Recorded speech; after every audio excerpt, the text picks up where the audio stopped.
Uy, may nagbabalik na motor. Ayan, so ito bumalik kasi yung mekaniko nila na naman na mekaniko na naman nila issue daw niya is piston stock up daw. So syempre walang alam yung may-ari ng motor kung piston nga ba o hindi kasi hindi na daw mapaandar. So upon checking mga kailong, no, kung stock up ang piston hindi mo siya makikik ng ganyan, no? Hindi mo siya makikik ng ganyan. Stock up yan.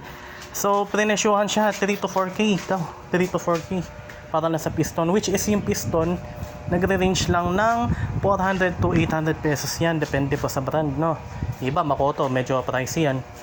So ayun nga, prenesyuhan siya ng gano'n, which is ang kanyang issue is sliding lang ang kanyang clutch.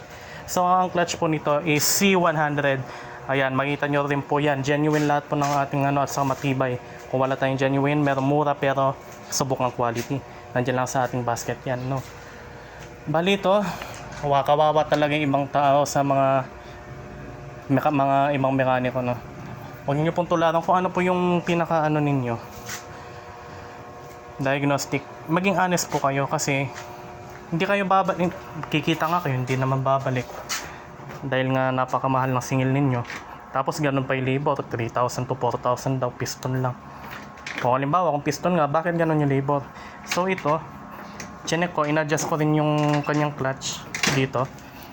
Talagang sliding na siya kahit na anong adjust mo dyan. Ito, ayan mga kailong. So shoutout po sa mga mekaniko dyan na namemera, tigilan nyo na po yan.